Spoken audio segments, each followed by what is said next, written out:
سلام كمي تمسيوز خبركم تغطاتلتين لو محامس شدشتنا حاسس ساعة 9 مشاس تدالوها أقراون زيناتات حيزنا لكم كريمنا لنا كتكاتاتلنا بخبر زعدم بيتراس منجز هارستدينا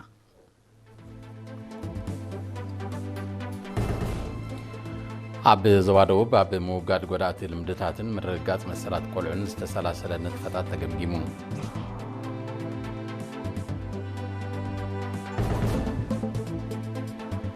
محبركم إيرتراين برتقاتر عسراي قباية عبد أروحا كانيو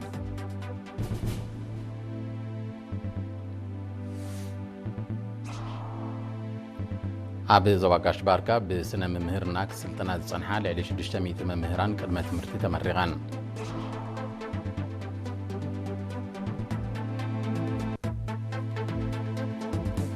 سراويت نيجيريا بزكايدو صرحيت جهود تحيزم تصنحو لعلي 300 سبات ناتصوتيهم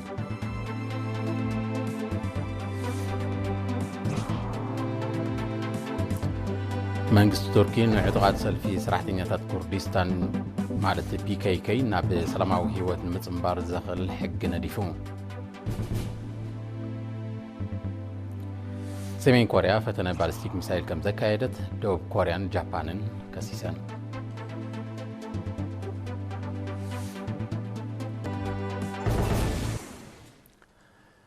عب زوارو باب موقار قدات المدتاتن مرقات مسالات قلعن السلاسلة نتفتات زقمقم عاقبة بحمشت نحاسة عب مندفرات خايدوم عبتي كاب 10 زواتات توكلوا عبالات كوميتي موقار قدات المدتاتن وكالتي جنافر منسترتاتن استرقبلو منفق او قمقم ببنوس زبو زتسلاسلة عماماتن زنبر بدوهتاتن قريبون تزتيلون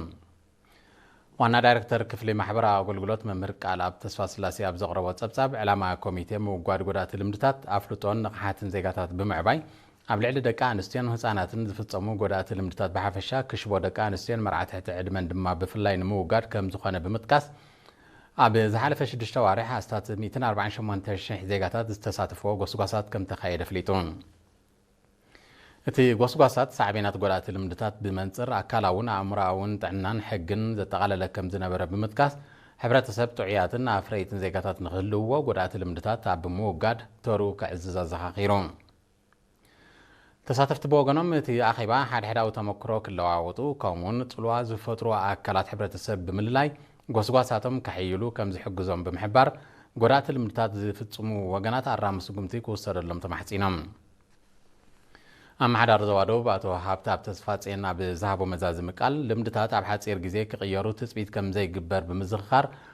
كاب زوبا كساب عاد تزرغيهم زركبو ابالات كوميتي موغاد غدات لمدتات ناي بحر لوط ان ممصان مسراصن كيتحللو كسرحو تلابيو محبركم إيرتراين برتقاطر بحبارنا ببروح صباح بزبل تيما ب31 حمله اب ادوحا 10 غبايا قانيعون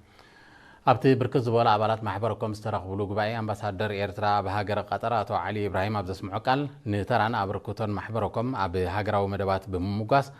أبي مونغو عبارات زرين ناي متحق غازن سنيتن منفس نحدنتهم بزبالة زدللن ربحاتاتهم زقلقلن سلازقونه بزحيلة كوسكوسا زخاخيرون تساتفتي أبي سراح زتصنحتا كايري تاكال محبركم أبي زغربوتو تبصاب سراح لحري زكاير وزتن كتعن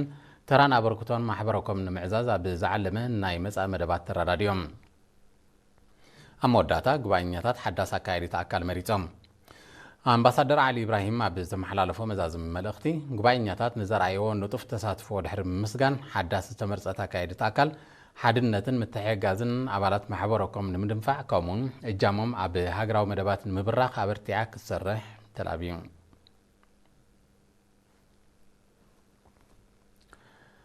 أب زواقاش باركا بسنة ممهرنا كسلطنات صنحة لعلي 600 ممهران قدمة تمرت تمرغان وكيل إيرينا إبراهيم علي نزدالو وتصبصب أديب عبدو كغربين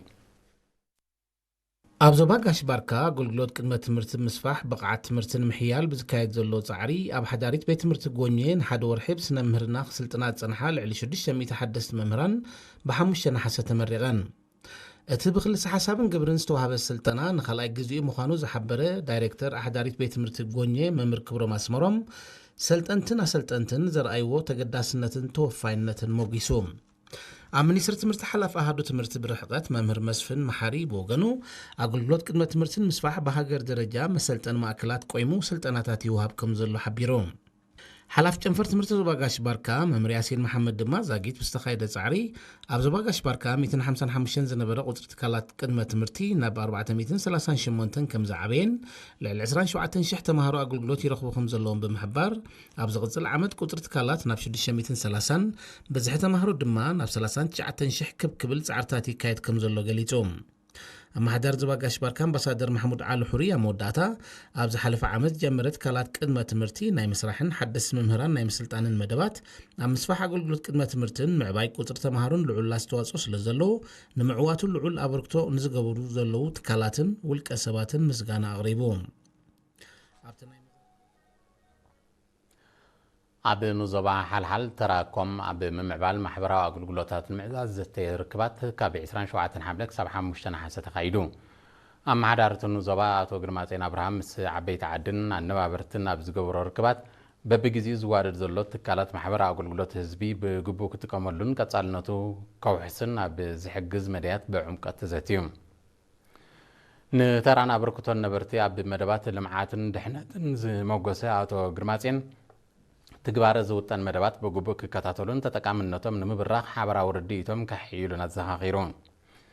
ነበርቲ ብጊዜኦም ከምዚ ዝበለ ርክባትን ዘተን ብስሩዕ ክካየድ መደበር ጥዕና መለብሶ ናብ ማእከል ጥዕና እተዓብየሉ ኩነታት ክናደ ከምኡውን ፅርግያ ከረና ስማት ፅገና ክግበረሉ ዝብልን ካልእን ርእቶታት ኣቕሪቦም ኣብ ዞባ ማእከል ኣብ ዝሓለፈ መንፈቅ ብዘጋጠመ 1327 ሓደጋታት ትራፊክ 28 ሰባት ክመቱን ከለዉ 356 ከቢድን ቀሊልን ኣካላዊ ጉድኣት ከም ዝወረዶም ጸብጻብ ፖሊስ ትራፊክ ይሕብር እዚ ክንክን ተኮይኑ ኣብ ምብራኽ ኣፍልጦን ንቕሓትን ዘተኮረ ንጥፈታት ምክያድ የድሊ በዚ መሰረት ንወነንቲ ዓበይቲ ናይ ጽዕነት መካይን ጎስጓስ ተኻይዱሎ ወኪል ኤሪና ዮናታን ዕብዮ ንዘዳለወ ትሕዝቶ ሚካኤል ሓድጉ ከቕርቦ እዩ ኣብ ዞባ ማእከል ንመራሕቲ ዓበይቲ ናይ ጽዕነት መካይን ኩባንያ ሊሎ ትራንስፖርት ኣብ ድሕነት ተሽከርከርቲ ዘተኮረ ጎስጓስ ብ5 ነሓሰ ተኻይዱ ኣዛዚ ፖሊስ ትራፊክ ዞባ ማእከል ሜጀር ሃብተ ገብሩ ኣብ ዝሃቦ መግለጺ ቀንዲ ዕላማ ናይቲ ኣኼባ ሓደጋታት ኣብ ህይወትን ንብረትን ዘውርዶ ጉድኣት ንምንካይ መራሕቲ መካይን ጥንቁቕ ኣመራርሓ ከዘውትሩ ንምዝኽኻር ከም ዝኾነ ገሊጾም ኣብ ቀዳማይ መንፈቕ ናይዚ ዓመት ሕጊ ብምጥሓስ ካብ ዝተኸሳ 41,463 ተሽከርከርቲ 28793 መካይን ልዕሊ 12,000 ድማ ብሽክለታታት ከም ዝኾና ብምጥቃስ ብጥቕላላ ልዕሊ 7.5 ሚልዮን ናቕፋ ከም እተቐጽዓ ኣፍሊጦም ብዘይካዚ 1327 ሓደጋታት ትራፊክ ከም ዘጋጠመ ብሰንኩ ድማ 28 ሰባት ክመቱ ከለዉ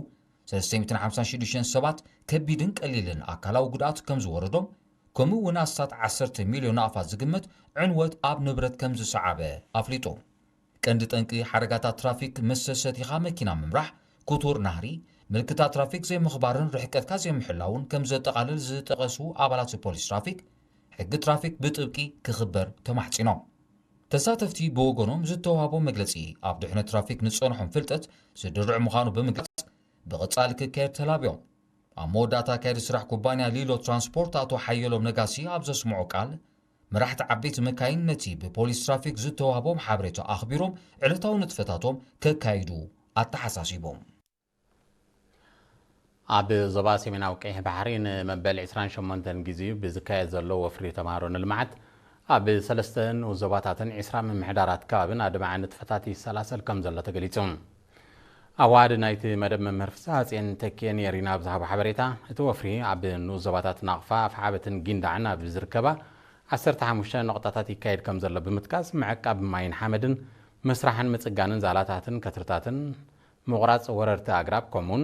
ምቑዓትን ምዝርጋሕን መስመራት ማይ ኣብ ጊንዳዕን ደንጎሎን ከም ዘጠቓልላ ረድዩ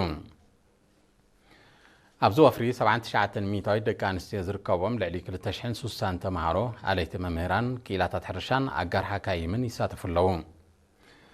ተሳተፍቲ ኣብ ዝሃቦ ርእቶ ዕምም ዘሎ ንጥፈታት ውፅኢቱ ኣብ ባይታ ይርእይዎ ስለ ዘለዉ ዝሓየለ ከም ዝቕጽልዎ ኣረጋጊጾም ዝኸበርኩም ተኸታተልቲ ዝስዕብ ኣህጉራዊ ዜናታት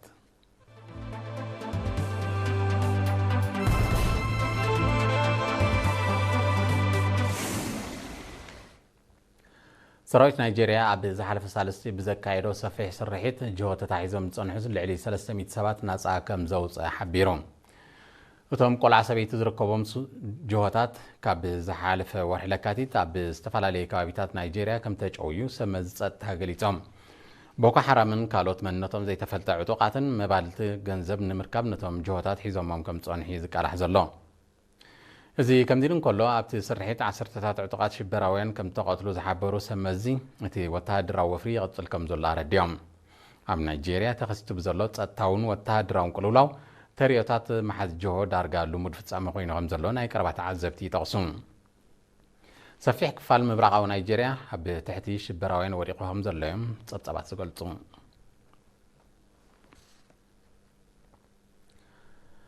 መንግስቲ ቱርኪ ንዕጡቃት ሰልፊ ሰራሕተኛታት ኩርዲስታን ማለት ፒኬኬ ናብ ሲቪላውን ፖለቲካውን ንጥፈታት ንምጽምባር ዝኽእል ሕጊ ነዲፉ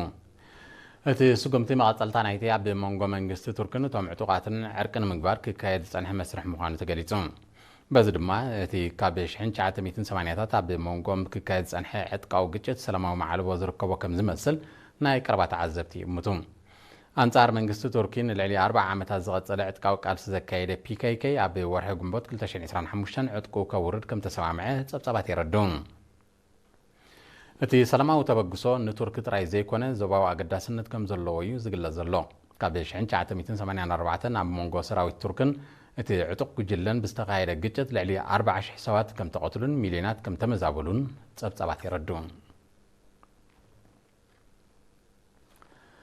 ሰሜን ኮርያ ተማሊ 5 ነሓሰ ፈተነ ባሊስቲክ ሚሳይል ከም ዘካየደት ደቡብ ኮርያን ጃፓንን ከሲሰን እቲ ሚሳይል ኣብ ከባቢ ማያዊ ግዛእታ ከም ተፈንጀረ ዝገለጸት ደቡብ ኮርያ ላዕላውነታ ንምውሓስ ኣድላይ ምላሽ ከም ትህበሉ ኣጠንቂቓላ ሰሜን ኮርያ ግና ዘካየደቶ ፈተነ ኣካል ናይቲ ወተሃደራዊ ዓቕማ ንምድንፋዕ ክትገብሮ ዝጸንሐት ወተሃደራዊ ምንቅስቓሳት ምዃኑ ብምሕባር ንኻልኦት ወገናት በኣሉታ ከም ዘይጸሉ ኣነጺራ ደቡብ ኮርያ ምስ ኣሜሪካ ሓቢራ ተካይዶ ዘላ ልምምድ ዘጠቓለለ ወተሃደራዊ ንጥፈታት ስጋት ከም ዝፈጠረላ ትገልጽ ሰሜን ኮርያ ነቲ ስጋትን ምግታእ ወተሃደራዊ ዓቕማ ብዓይነትን መጠንን ከተደልል ጸኒሓላ ጃፓን ስራሕት ኣሜሪካ ዝኾነ ባሊስቲክ ሚሳይል ከም ዝፈተነ ዝኸሰሰት ሰሜን ኮርያ መልሰ ግብሪ ከም ትህበሉ ብ5 ነሓሰ ምጥንቃቓ ዝዝከር እዩ ህዝባዊት ሪፓብሊክ ቻይና ናብ ኣሜሪካ ክትልእኾ ንዝጸንሐት ንሲቪላውን ወተሃደራውን መዓላታት ከገልግል ዝኽእል ፍርያት ከም ትድርቶ ኣፍሊጣ እቲ ስጉምቲ ንግዳውን ጸጥታውን ድሕነታ ንምሕላው ምዃኑ ዝገለጸት ቻይና ካብ ትማሊ 5 ነሓሰ ተግባራዊ ከም ዝኾነ ኣረድያ ኣሜሪካ ካብ ህዝባዊት ሪፓብሊክ ቻይና ክትገብሮ ንዝጸንሐት ሸመተ ተንቀሳቐስቲ ሮቦታት ከም ዘቋረጸቶ ዝፍለጥ ኮይኑ ቻይና ረብሓታታ ንምሕላው ነቲ ስጉምቲ መልሰ ግብሪ ከም ትህበሉ ኣጠንቂቓ እያ ተወሲዱ ዘሎ ሕድሕዳዊ ስጉምትታት ንንግዳዊ ፍልልያት ክልቴን ሃገራት መሊሱ ከግፍሕ ዝኽእል ምዃኑ ይጥቀስ ኣብ 2024 ልዕሊ $660 ቢልዮን ዝነበረ ንግዳዊ ምልዋጥ ኣሜሪካን ቻይናን ኣብ 2025 ናብ ኣስታት $490 ቢልዮን ከም ዝወረደ ጸብጻባት የረዱ እቲ ምንቁልቋል ሳዕቤናት ናይቲ ኣብ መንጎን ተፈጢሩ ዘሎ ንግዳውን ጂኦፖለቲካውን ረብሓታት ዝጠንቁ ዘይምቅዳው ምዃኑ ኪላታት ይገልጹ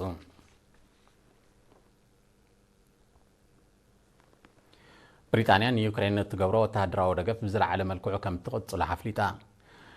እዚ ዝተገልጸ ሓድሽ ጸሓፊ ምክልኻል ብሪጣንያ ዌስ ስትሪንግ ትማሊ 5 ነሓሰ ምስ ፕሬዚደንት ቮሎዲሚር ዘለንስኪ ኣብ ከተማ ኪየቭ ኣብ ዘካየዶ ዝርርብ እዩ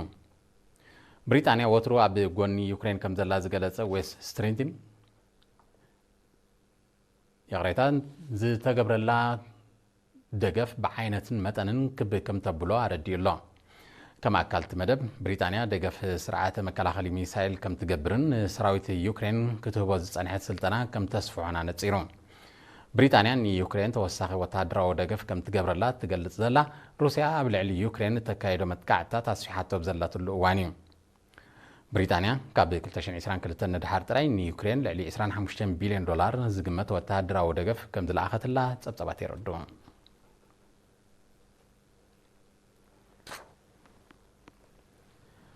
ኤውሮጳ ሕብረት ኣብ ዝሓለፈ 6 ዋርሕ ጥራይ ኣስታት 10 ሚልዮን ቶን ብመልክዕ ፈሳሲ ዝዳሎ ባህርያዊ ጋዝ ካብ ሩስያ ከም ዝዓደገ ጸብጻባት ሓቢሮም እቲ ኣሃዝ ምስ ናይ ቅድሚኡ ዓመት ተመሳሳሊ ኣዋርሕ ክነጻጸር እንከሎ ብ18 ሚታዊት ከም ዝወሰኸ እቶም ጸብጻባት ብተወሳኺ ኣረድዮም ዝበዝሐ ካብቲ ዝተለኣከ ጋዝ فرنسا بلجيم اسبانيا كم زعدقوا قلت انكله روسيا كابت مشتا $7 بليون اتاوي كم زرخبت تفليتون اوروبا حرت كاب روسيا كشمتو نصنح بحري غاز كاب فلما 2027 تقليلو كقارصو كم زخونه كوا يقلص انتلو كتكبر زلو تقولو صبيب مخاني مت قدمي مولع كينات يوكرين استات 45 ميتاويت ناي غاز طلباتو كاب روسيا زنبره اوروبا حبرت ابزوان زين اب استات 14 ميتاويت وريدو كم زلو صبصبات يردون زي خبركم تحتاتلتي زين انا مفصم ارستاتو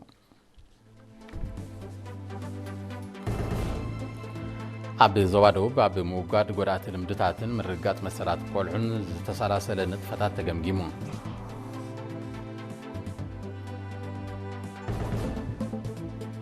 محبركم ايرتراي نبرت قطر عسراي غباي اب ادوحا قانيون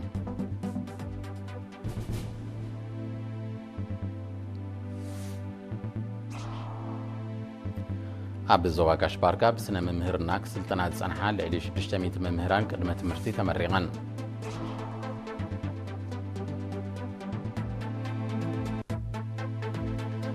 سراويت نيجيريا بزكايدو سرحت وتتحيزهم صنحوا لعلي 300 سبات ناصاوصيو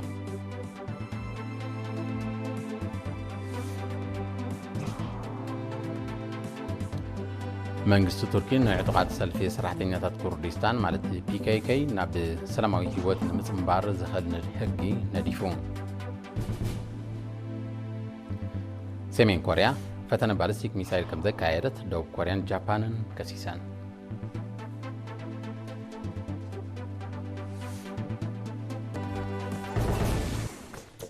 ذ خبركم تخطاتلتي زينا تفصيمو مسترف مدباتنا سلام